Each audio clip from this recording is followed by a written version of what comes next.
بسم اللہ الرحمن الرحیم قد افلح المؤمنون الذین هم فی صلاتهم خاشعون صدق اللہ العظیم۔ رفع یدین، رفع کا معنی ہوتا ہے اٹھانا، اور یدین ید کی جمع ہے یعنی دو ہاتھ۔ رفع یدین دونوں ہاتھوں کو اٹھانا۔ نماز میں جو ہم پہلی تکبیر کہتے ہیں تکبیر تحریمہ، اس کے علاوہ نماز میں رکوع جاتے ہوئے، رکوع سے اٹھتے ہوئے، یا دو سجدوں کے درمیان جو باقی مقامات پہ رفع یدین کی احادیث ہیں، احناف کے نزدیک یہ منسوخ ہو چکی ہیں۔ پہلی بات، رفع یدین پہ آپ حفظ کر لیں، آپ کو کام دے گی کہ بخاری شریف کے اندر، مسلم شریف کے اندر، دیگر کتب حدیث کے اندر جو صحیح حدیث آپ کو رفع یدین کرنے پہ لوگ دکھائیں، یہ حدیث میں ہے کہ حضور صلی اللہ علیہ وسلم رکوع میں جاتے ہوئے رفع یدین کر رہے ہیں، رکوع سے اٹھتے ہوئے کر رہے ہیں، اور ایک نہیں دو نہیں کئی احادیث دکھائیں، اس سے پریشان نہیں ہونا۔ اس کی وجہ یہ ہے کہ وہ منسوخ ہیں، ان کا حکم اب ختم ہو چکا ہے۔ اب صرف نماز میں پہلی جگہ تکبیر کہنی ہے، پہلی جگہ ہاتھوں کو اٹھانا ہے، اور یہ صرف ہمارا ایک مسلک کی بات نہیں ہے۔ اس کے اوپر میں اب جتنا مجھے وقت ملا آدھا پونا گھنٹہ آپ کو دلائل دوں گا، اور آپ کو پتہ چلے گا کہ ہمارا مسلک قرآن و حدیث سے ثابت ہے۔ سب سے پہلے سورہ مومنون 18واں پارہ اللہ پاک نے قرآن مجید کے اندر ارشاد فرمایا، ترجمہ سماعت فرمائیں۔ تحقیق ایمان والے کامیاب ہو گئے، الذین هم فی صلاتہم خاشعون، یہ وہ لوگ ہیں جو اپنی نمازوں میں خشوع اختیار کرتے ہیں، اپنی نمازوں میں خشوع اختیار کرتے ہیں۔ اب تفسیر ابن عباس میں ہے، ترجمان القرآن حضور صلی اللہ علیہ وسلم کے امزاد یعنی چچا زاد حضرت ابن عباس رضی اللہ تعالیٰ عنہ فرماتے ہیں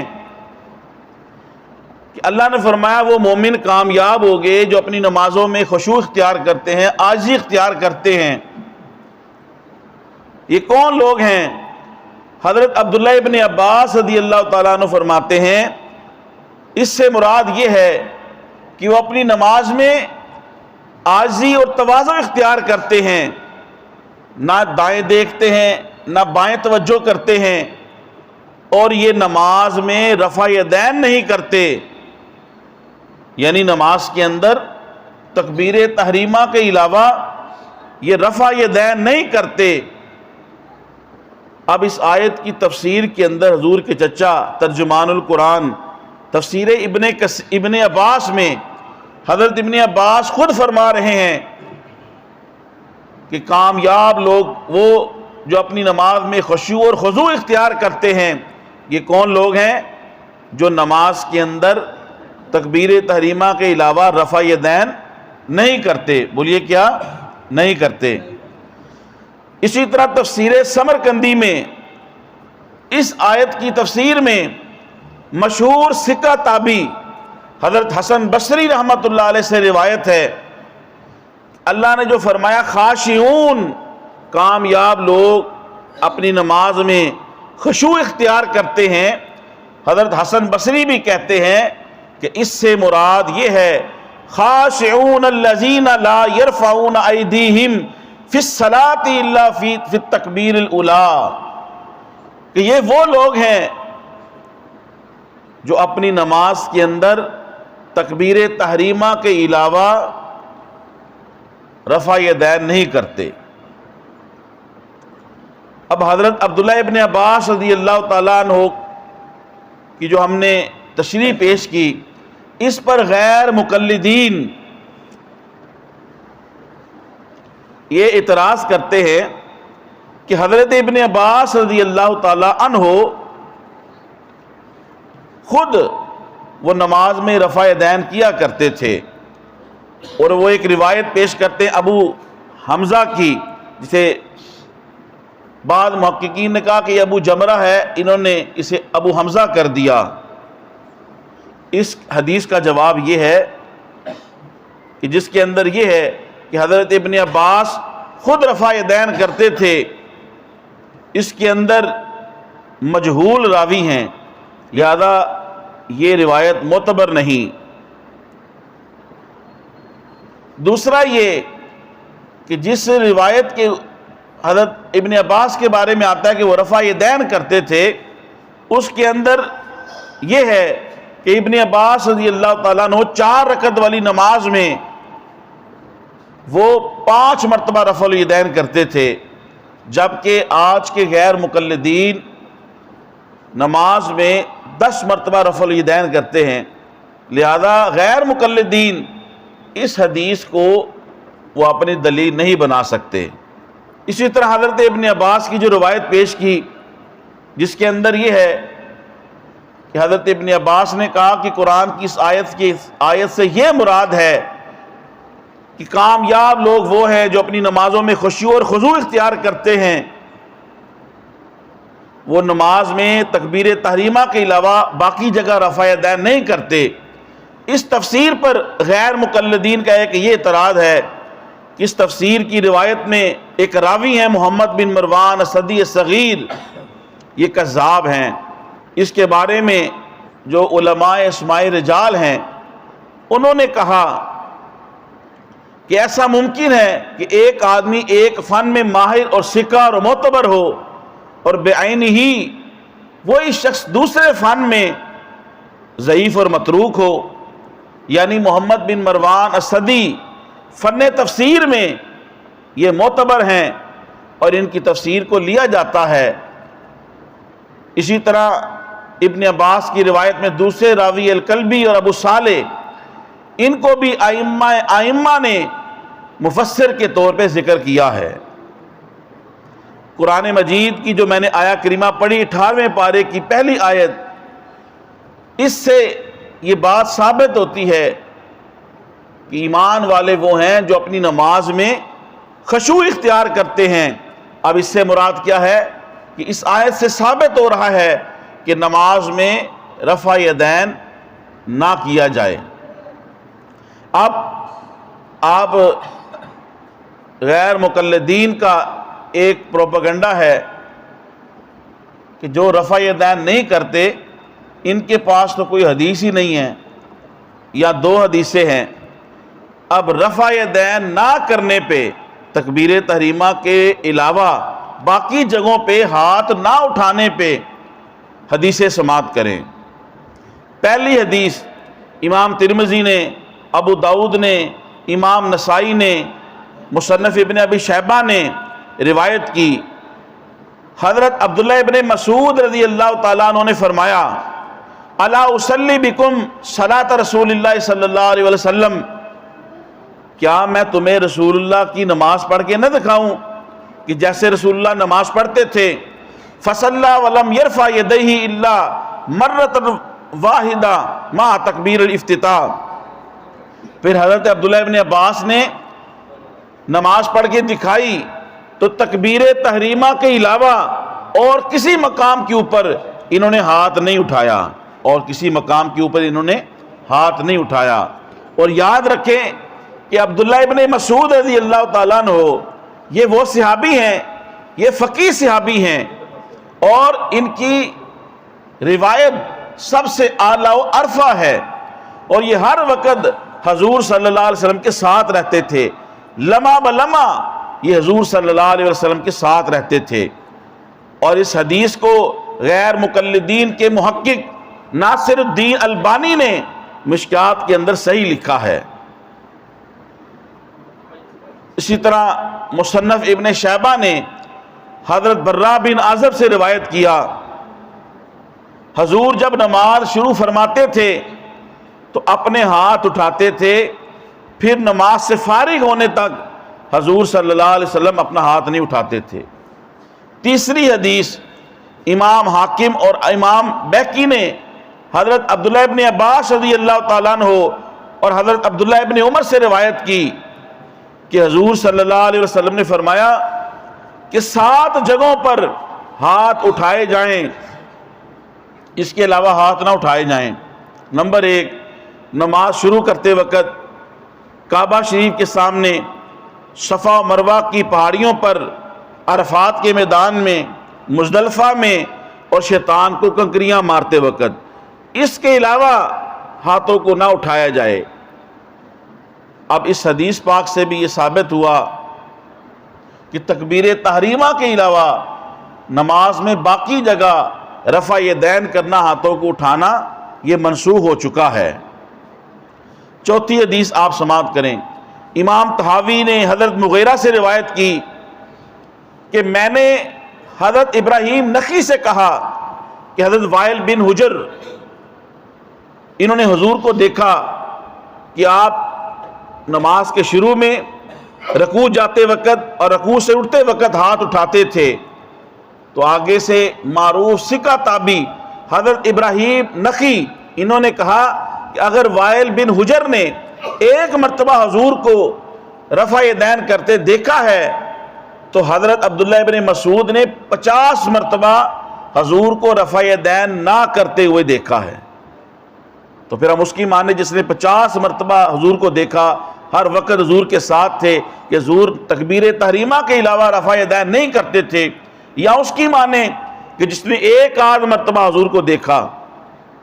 پانچویں حدیث عظیم محدث حضرت مجاہد سے روایت ہے، آپ فرماتے ہیں میں نے حضرت عبداللہ ابن عمر رضی اللہ تعالیٰ عنہ کے پیچھے نماز پڑھی۔ آپ جب نماز پڑھتے تو تکبیر تحریمہ کے علاوہ آپ نے پوری نماز میں رفع یدین نہیں کیا۔ لہٰذا جو حضرت عبداللہ ابن عمر کی رفع یدین والی حدیث پیش کرتے ہیں ان کو یہ دیکھنا چاہیے کہ جب راوی کا اپنا عمل ہی، حضرت عبداللہ ابن عمر سے ایک روایت یہ ہے کہ وہ رفع یدین کرتے تھے، لیکن اس حدیث کے اندر یہ ہے کہ وہ رفع یدین نہیں کرتے، تو جب راوی کا اپنا عمل ہی اپنے دوسرے فعل کے متضاد ہو تو پھر اس کی حدیث پہ کیسے روایت پہ عمل کیا جا سکتا ہے۔ چھٹی حدیث شارح بخاری علامہ بدر الدین عینی لکھتے ہیں حضرت عبداللہ ابن زبیر رضی اللہ تعالیٰ عنہ نے ایک شخص کو رکوع میں جاتے اور رکوع سے اٹھتے وقت ہاتھ اٹھاتے دیکھا تو حضرت عبداللہ ابن زبیر نے اس سے فرمایا ایسا نہ کرو کیونکہ یہ وہ کام ہے جو حضور نے چھوڑ دیا ہے۔ اس حدیث پاک سے بھی ثابت ہوا کہ نماز میں پہلی تکبیر کے علاوہ رفع یدین کرنا منسوخ ہو چکا ہے۔ ساتویں حدیث امام بیہقی نے، امام طحاوی نے حضرت علی سے روایت کیا، حضرت علی المرتضیٰ رضی اللہ تعالی عنہ آپ نماز کی پہلی تکبیر میں ہاتھ اٹھاتے اور پھر کسی حالت میں آپ ہاتھ نہ اٹھاتے تھے۔ آٹھویں حدیث سماعت کریں۔ امام طحاوی نے حضرت اسود رضی اللہ تعالیٰ عنہ سے روایت کیا، وہ کہتے ہیں میں نے امیر المومنین حضرت عمر بن خطاب رضی اللہ تعالیٰ کو دیکھا، آپ نے پہلی تکبیر میں ہاتھ اٹھایا اور اس کے بعد پوری نماز میں آپ نے رفع یدین نہیں کیا۔ نویں حدیث حضرت امام محمد کتاب الاسار میں حضرت امام الائمہ فی الحدیث امام اعظم ابو حنیفہ سے، حماد سے، انہوں نے ابراہیم نخعی سے روایت کیا کہ آپ نے فرمایا کہ پہلی بار کے سوا نماز میں کبھی ہاتھ نہ اٹھاؤ۔ 10ویں حدیث سماعت فرمائیں۔ سنن کبریٰ میں ہے، امام بیہقی نے حضرت علقمہ حضرت عبداللہ ابن مسعود سے روایت کیا کہ حضرت ابن مسعود نے فرمایا میں نے حضور کے پیچھے اور حضرت ابو بکر اور عمر کے پیچھے نماز پڑھی ان میں سے کسی نے اپنے ہاتھوں کو تکبیر تحریمہ کے علاوہ رفع یدین نہیں کیا۔ 11ویں حدیث سماعت فرمائیں، صحیح مسلم کی روایت ہے، حضرت جابر بن سامرہ رضی اللہ تعالیٰ فرماتے ہیں خرج علینا رسول اللہ صلی اللہ علیہ وسلم، رسول اللہ صلی اللہ علیہ وسلم مسجد میں تشریف لائے، صحابہ نماز پڑھ رہے تھے اور نماز میں رفع یدین کر رہے تھے، ہاتھوں کو اٹھا رہے تھے۔ صحیح مسلم کی حدیث ہے، حضور جب تشریف لائے تو حضور نے آ کے فرمایا میں کیا دیکھ رہا ہوں کہ تم سرکش چنچل گھوڑوں کی طرح اپنی دموں کو ہلا رہے ہو، اس طرح ایکٹ کر رہے ہو، نماز میں سکون اختیار کرو۔ یہ صحیح مسلم کی روایت ہے۔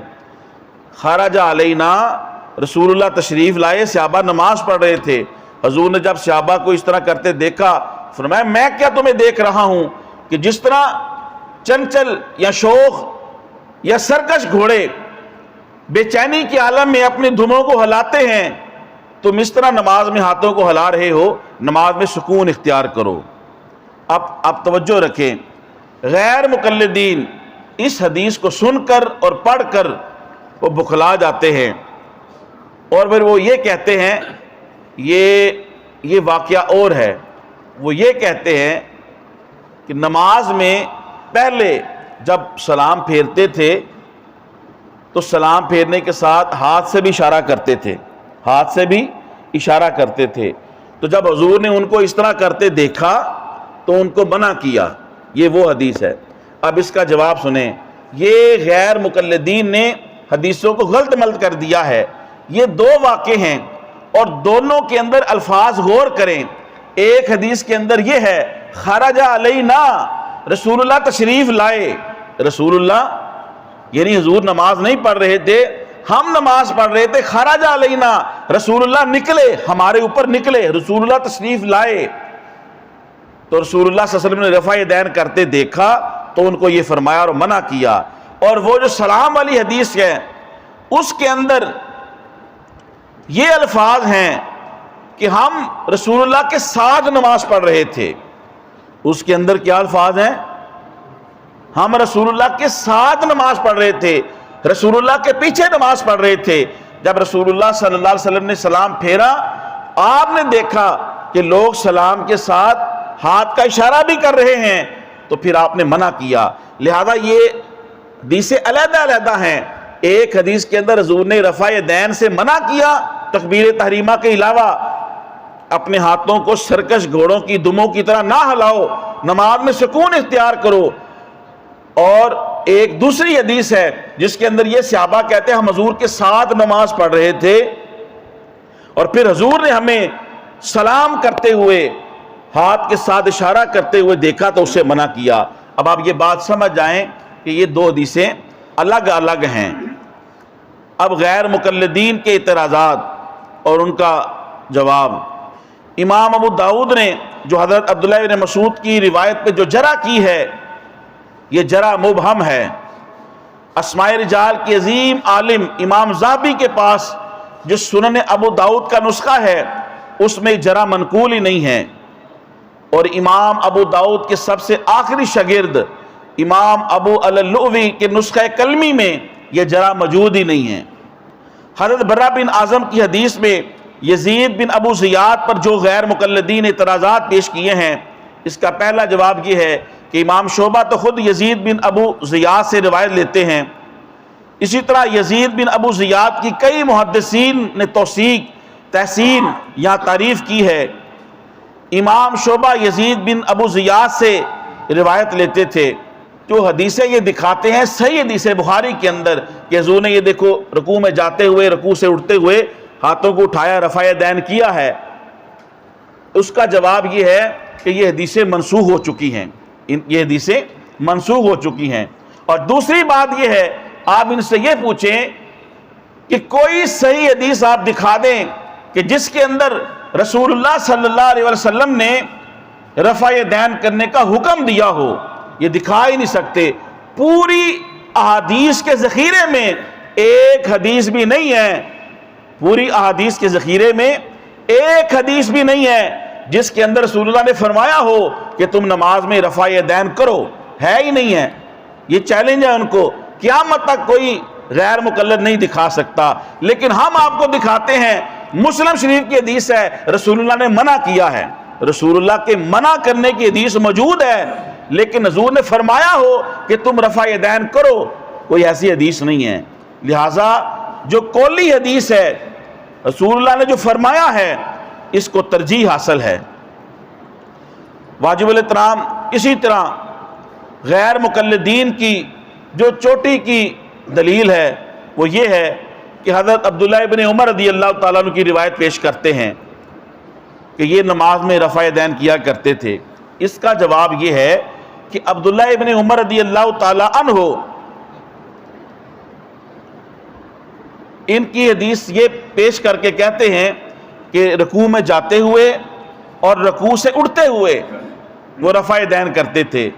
اس کا جواب یہ ہے، پہلی تو بات یہ کہ عبداللہ ابن عمر سے یہ بھی روایت ہے کہ ان کے پیچھے، میں ابھی حدیث پیچھے پیش کر کے آیا ہوں کہ ان کے پیچھے نماز پڑھی گئی، انہوں نے کہا کہ عبداللہ ابن عمر رضی اللہ تعالیٰ عنہ نے تکبیر تحریمہ کے علاوہ باقی اور کسی جگہ پہ رفع یدین انہوں نے نہیں کیا۔ ایک تو یہ بھی ان سے منقول ہے۔ دوسرا، جو عبداللہ ابن عمر رضی اللہ تعالیٰ عنہ سے اور بھی بہت ساری روایتیں جو ہیں منقول ہیں، مثلا عبداللہ ابن عمر سے مختلف مقامات کے اوپر رفع یدین کرنا بھی ثابت ہے۔ ابھی جو غیر مقلد ہیں وہ رکوع میں جاتے ہوئے اور رکوع سے اٹھتے ہوئے رفع یدین کرتے ہیں، لیکن اسی راوی سے حضرت عبداللہ ابن عمر رضی اللہ تعالیٰ عنہ دوسرے مقامات کے اوپر بھی رفع یدین کرنا ثابت ہے۔ ہمارا سوال یہ ہے کہ آپ ایک راوی سے آپ نے یہ عمل لے لیا کہ رکوع میں جاتے ہوئے اور رکوع سے اٹھتے ہوئے رفع یدین کرنا ہے، اسی راوی سے اور جگہ بھی رفع یدین کرنا ثابت ہے، یعنی وہ دوسری تکبیروں کے ساتھ بھی رفع یدین کرتے تھے، تو آپ نے وہ حدیثیں کیوں چھوڑ دی؟ پہلے سوال تو یہ ہے۔ اسی طرح حضرت مالک بن حویرث رضی اللہ تعالیٰ عنہ، ان سے بھی رفع یدین کرنے والی حدیث یہ پیش کرتے ہیں۔ اس کا جواب یہ ہے کہ حضرت مالک بن حویرث سے جو رفع یدین کی حدیث منقول اور یہ پیش کرتے ہیں، اسی حدیث کے اندر یہ بھی ہے کہ سجدوں میں بھی رفع یدین کرنا ہے، سجدوں میں بھی ہاتھوں کو اٹھانا ہے، لیکن یہ نہیں اٹھاتے، بات کو سمجھیں، یہ نہیں اٹھاتے۔ ہم کہتے ہیں آدھی حدیث پہ آپ نے عمل کر لیا اور آدھی کو چھوڑ دیا، یہ کیا ہے؟ یا تو پھر پوری حدیث پہ عمل کرو کہ سجدوں میں بھی جا کے بھی آپ رفع یدین کیا کرو۔ لہذا اس حدیث سے بھی غیر مقلدین دلیل نہیں اس کو بنا سکتے۔ اسی طرح غیر مقلدین کی ایک اور چوٹی کی دلیل ہے ابو حمید ساعدی رضی اللہ تعالیٰ عنہ، کہ یہ ان سے منقول ہے نماز میں رفع یدین کرنے کی حدیث۔ اناف کہتے ہیں اس کی سند میں ایک راوی ہیں عبد الحمید ابن جعفر، یہ سخت مجروح اور ضعیف ہیں، اور یہ ہم نے نہیں کہا، عظیم محدثین امام طحاوی نے کہا ہے۔ اسی طرح ابو حمید سعدی رضی اللہ تعالیٰ عنہ، انہوں نے صحابہ کے مجمع میں یہ حدیث سنائی کہ رسول اللہ صلی اللہ علیہ وسلم نماز میں تکبیر تحریمہ کے علاوہ رفع یدین کیا کرتے تھے۔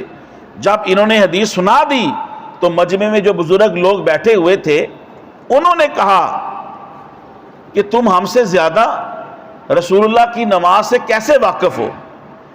جو مجمع میں لوگ بیٹھے تھے انہوں نے ان کو کہا، ابو حمید سعدی کو، کہ تم رسول اللہ کی نماز سے ہم سے زیادہ کیسے واقف ہو سکتے ہو؟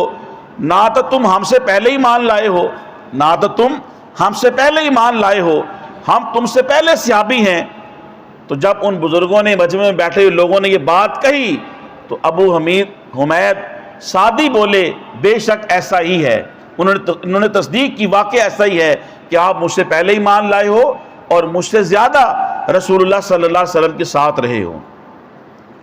تو آخر میں میں اس گفتگو کا خلاصہ آسان لفظوں میں آپ کو بیان کروں کہ رفع یدین کی جتنی حدیثیں ہیں بخاری کے اندر یا دیگر کتابوں کے اندر، یہ منسوخ ہو چکی ہیں، لہذا وہ حدیثیں دکھا دکھا کے پھولے نہیں سماتے، یہ دیکھو بخاری کے اندر یہ ہے، بخاری کے اندر یہ ہے، مسلم کے اندر یہ ہے، اور لکھا ہوتا ہے رفع یدین کیا ہے، صحیح حدیثیں ہیں، لیکن وہ منسوخ ہو چکی ہیں۔ اور آخر میں آپ کو ایسی مثالیں دوں گا، بخاری میں بہت ساری چیزیں ایسی ہیں جو منسوخ ہو چکی ہیں، اس کو وہ بھی مانتے اور ہم بھی مانتے ہیں۔ تو لہٰذا جو چیز منسوخ ہو چکی ہے اس سے کیا دلیل پکڑنا۔ اس کے علاوہ احناف کے پاس جو رفع یدین نہ کرنے کے دلائل ہیں وہ قولی بھی ہیں اور فعلی بھی ہیں، یعنی رسول اللہ کا عمل بھی ہے اور رسول اللہ کا فرمان بھی ہے کہ رفع یدین نہیں کرنا، جبکہ غیر مقلدین کے پاس منسوخ حدیثیں، یہ لفظ یاد رکھے کہ ان کے پاس رفع یدین کرنے کی منسوخ حدیثیں ہیں، اور وہ بھی کون سی کہ رسول اللہ نے ایسا کیا۔ ان کے پاس کوئی ایسی دلیل نہیں ہے کہ جس کے اندر حضور نے یہ فرمایا ہو کہ تم نماز میں رفع یدین کیا کرو، لیکن ہمارے پاس صحیح مسلم کی روایت ہے کہ رسول پاک صلی اللہ علیہ وسلم نے فرمایا کہ نماز کے اندر رفع یدین نہ کرو، تم اپنے ہاتھوں کو سرکش گھوڑوں کی طرح نہ اٹھاؤ، اور قیامت تک یہ قولی حدیث نہیں پیش کر سکتے۔ اب جو غیر مقلدین ہیں، جسے آج کل ہم وہابی کہتے ہیں، غیر مقلدین، یہ رکوع میں جاتے ہوئے رفع یدین کرتے ہیں اور رکوع سے سر اٹھاتے ہوئے رفع یدین کرتے ہیں، دو جگہوں پہ۔ اب آپ سنیں، توجہ رکھیں، احادیث سے یہ ثابت ہے کہ ہر تکبیر کے ساتھ رفع یدین کرنے والی حدیثیں ہیں، مثلا رکوع میں جاتے ہوئے، رکوع سے اٹھتے ہوئے، سجدوں میں جاتے ہوئے، سجدوں سے اٹھتے ہوئے، یہ بھی حدیثیں ہیں۔ اب ان سے سوال یہ ہے، ان حدیثوں کو چھوڑ دیا جن میں زیادہ مرتبہ رفع یدین کرنا ہے، اور جس حدیث میں کم ہے وہ آپ نے لے لی، وہ بھی تو حدیثیں ہیں، وہ کیوں چھوڑ دی آپ نے؟ یہ سوال ہے ان سے، اعتراض ہے ان کے اوپر۔ وہ سجدوں والی حدیثیں، اور ان کے اپنے علماء نے لکھا ہے وہ صحیح حدیثیں ہیں، ان کے غیر مقلدین کے بانی ناصر الدین البانی نے اس کو صحیح حدیثیں لکھا ہے کہ سجدوں والی حدیثیں بھی صحیح ہیں، تو پھر یہ کیوں نہیں کرتے؟ اسی طرح غیر مقلدین سے یہ سوال ہے کہ تکبیر تحریمہ کے علاوہ جو باقی جگہوں پہ ہاتھ اٹھاتے ہیں، یہ سنت ہے، یہ مستحب ہے، یہ فرض ہے، یہ واجب ہے، یہ کیا ہے؟ یہ سوال ہے، آپ ان سے یہ سوال کیا کریں، یہ کیا ہے؟ تو آج کل کے جو غیر مقلدین ہیں نا، جو رفع یدین نہیں کرتا، یہ تو اتنے متعصب ہے، اس کو مسلمان ہی نہیں سمجھتے۔ وہ کہتے ہیں ان کے پیچھے ہماری نماز نہیں ہوتی، اور ان کی نماز بھی نہیں ہوتی۔ ایسے ہی ہے نا، بولیے آپ کا کوئی مشاہدہ ہوا ہے؟ وہ جو رفع یدین کرتے ہیں وہ کہتے ہیں آپ کی نماز ہی نہیں ہے، آپ کی نماز خلاف سنت ہیں۔ اب ان کو میں اور آپ کو بتاتا ہوں کہ ان کے بڑے علماء وہ کیا لکھ گئے اپنی کتابوں میں۔ غیر مقلدین کے بڑے چوٹی کے عالم فتاوی نظیریہ، مولوی نذیر احمد، یہ ان کا غیر مقلدین کا چوٹی کا عالم ہے، اس نے یہ اپنی کتاب میں لکھا کہ رفع یدین کرنا، اس میں جھگڑنا، یہ تعصب ہے اور جہالت ہے۔ ان کے بڑے مولوی نے یہ لکھا، اس میں جھگڑنا یہ تعصب ہے اور کیا ہے؟ جہالت ہے۔ اور تمہارے بڑے مولوی نے تو یہ لکھ دیا ہے، تو تمہیں کیا تکلیف ہے کہ جو رفع یدین نہیں کرتے تم ان کو مسلمان ہی نہیں سمجھتے؟ بڑا آکڑ کے چلتے کہ ہماری نماز سنت کے مطابق ہے اور یہ خلاف سنت ہے، لیکن تمہارے مولوی نے تو یہ لکھا ہے فتاوی نظیریہ کے اندر کہ اس میں جھگڑنا یہ صرف تعصب اور جہالت ہے۔ دوسرا، غیر مقلدین کا ایک عالم مولانا ثناء اللہ امر تسری نے فتاوی ثنائیہ میں لکھا کہ رفع یدین کرنا مستحب کام ہے، یعنی کر لو تو ٹھیک ہے، نہ کرو تو نہ صحیح۔ تو یہ کس بنا پہ اتنا متشدد ہوتے ہیں؟ پھر غیر مقلدین کا ایک بہت بڑا عالم نواب صدیق حسن خان بھوپالی روضۃ الندیہ میں لکھتا ہے، نماز میں رفع یدین کرنا اور نہ کرنا دونوں سنت ہے۔ اسی طرح غیر مقلدین کا معروف عالم ابن تیمیہ اس نے فتاوی ابن تیمیہ میں لکھا کہ نماز میں رفع دین کرنے سے اور نہ کرنے سے نماز میں کوئی نقص نہیں ہوتا۔ اسی طرح سابق مفتی اعظم سعودی عرب علامہ عبدالعزیز بن باز، انہوں نے فتاوی ابن باز میں لکھا کہ کوئی نماز میں رفع دین کرے یا نہ کرے اس کی نماز درست ہے۔ اب میں نے ان کے چوٹی کے بڑے بڑے علماء ہیں ان کے، انہوں نے تو اپنی کتابوں میں یہ لکھا ہے کوئی کرتا ہے ٹھیک ہے، نہیں کرتا نہ صحیح، لیکن ان کو پتہ نہیں کس نے کیا تعصب ہے، جہالت ہے، انہیں کون سی سند ایسی مل گئی کہ جو رفع دین نہیں کرتا ان کو کہتے تمہاری نماز خلاف سنت ہے۔ تمہارے بڑوں نے تو اسے سنت بھی نہیں لکھا، کسی نے کہا مستحب ہے، کر لو تو ٹھیک ہے، نہیں کرنا تو نہ کرو۔ لہذا اب ہم تمہاری مانیں کہ تمہارے بڑوں کی مانیں جو اپنی کتابوں میں یہ چیزیں لکھ رہی ہیں، لکھ گئے ہیں۔ اسی طرح واجب الاحترام، اب سنیں، بخاری شریف کے اندر کئی حدیثیں ایسی ہیں یا صحیح حدیثوں کے اندر ایسی حدیثیں ہیں، دیگر کتب کے اندر بھی، کہ وہ بعد میں منسوخ ہو گئی ہیں۔ مثلا شروع اسلام میں شروع میں رسول اللہ صلی اللہ علیہ وسلم سونے کی انگوٹھی پہنی، سونے کی انگوٹھی پہنی، یہ بخاری کی حدیث ہے۔ جب صحابہ نے حضور کو دیکھا تو صحابہ نے بھی بنوا لی۔ پھر کیا ہوا، حضور صلی اللہ علیہ وسلم نے جب دیکھا صحابہ نے بھی بنوا لی، اللہ کا حکم آیا، حضور کا کوئی عمل اللہ کے حکم کے خلاف نہیں ہے۔ حضور صلی اللہ علیہ وسلم نے سونے کی انگوٹھی کو پھینک دیا اور اسے منع کر دیا۔ اب بخاری کے اندر ہے حضور نے سونے کی انگوٹھی پہنی ہے، اب اس حدیث کو کوئی دلیل بنا کے کوئی مرد سونا پہننا شروع کر دے تو کہ یہ جائز ہوگا؟ نہیں، کیونکہ اب یہ حدیث منسوخ ہو چکی ہے، اب یہ حدیث کیا ہو چکی ہے؟ منسوخ ہو چکی ہے۔ اسی طرح شروع اسلام میں پالتو گدھے کا گوشت کھانا جائز تھا، اور متع نکاح جو بوقت ضرورت کیا جاتا ہے یہ حلال تھا شروع اسلام میں، صحیح مسلم کی روایت ہے، لیکن بعد میں منع ہو گیا۔ اب اس منسوخ حدیث کو کوئی کہ یہ دیکھو جی حدیث کے اندر ہے، یہ صحیح حدیث ہے، تو بھئی یہ منسوخ ہو چکا ہے۔ اسی طرح شروع اسلام میں اپنی زوجہ سے بوقت صحبت جب تک انسان انزال نہ ہو غسل واجب نہیں ہوتا تھا، صرف جگہ کو دھو لے اور وضو کرے، یہ بخاری کی حدیث ہے، لیکن بعد میں منسوخ ہو گیا۔ بعد میں یہ حکم اسلام بتدریج پھیلا، آہستہ آہستہ بعد میں منسوخ ہو گیا۔ پہلے نماز میں سلام کا جواب دینا اور باتیں کرنا یہ جائز تھا، یہ صحیح حدیثوں کے اندر ہے، لیکن بعد میں منع ہو گیا۔ بعد میں کیا منع ہو گیا؟ اسی طرح بخاری کے اندر مسلم کے اندر رفع دین کی حدیثیں ہیں، لیکن وہ منسوخ ہو چکی ہیں۔ وہ کیا ہو چکی ہیں؟ منسوخ ہو چکی ہیں۔ اب رسول اللہ صلی اللہ علیہ وسلم کا آخری عمل کیا ہے؟ رفع دین نہ کرنا۔ آخری عمل کیا ہے؟ رفع دین نہ کرنا۔ تو نماز میں رسول اللہ صلی اللہ علیہ وسلم نے تکبیر تحریمہ کے علاوہ رفع دین کیا ہے، لیکن بعد میں اسے چھوڑ دیا ہے۔ اب جو حدیثیں رفع دین کرنے والی ہیں بخاری کے اندر، ہم اس پہ کیوں عمل نہیں کرتے؟ سادہ ذہن لوگوں کو میں سمجھانے کی کوشش کرتا ہوں، پھر دوبارہ ہم اس پہ عمل کیوں نہیں کرتے؟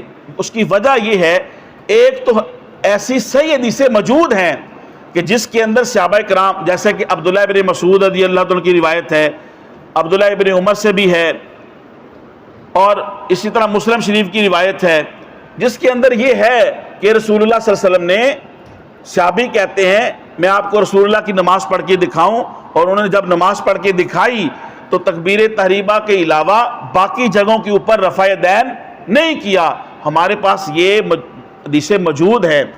اسی طرح مسلم کی روایت ہے، حضور صلی اللہ علیہ وسلم نے صحابہ کو جب رفع دین کرتے دیکھا، حضور نے منع کیا، حضور نے، مسلم کی روایت ہے، اور اس کے سند کے سارے راوی بالکل ٹھیک ہیں اسماء رجال کے علماء کے مطابق۔ دوسری بات یہ ہے، ہم جو رفع دین کرنے کی حدیثیں ہیں ان پر کیوں عمل نہیں کرتے اور رفع دین کیوں نہیں کرتے؟ اس کی وجہ یہ ہے کہ رفع دین اب جو غیر مقلدین جس جگہ پہ رفع دین کرتے ہیں، اس کے علاوہ بھی اور مقامات نماز کے اندر ایسے ہیں کہ جہاں پہ رفع یدین کرنا ثابت ہے، کسی میں 2 جگہ، کسی میں 4 جگہ بھی ثابت ہے، 5 جگہ بھی ثابت ہے، 6 جگہ بھی ثابت ہے۔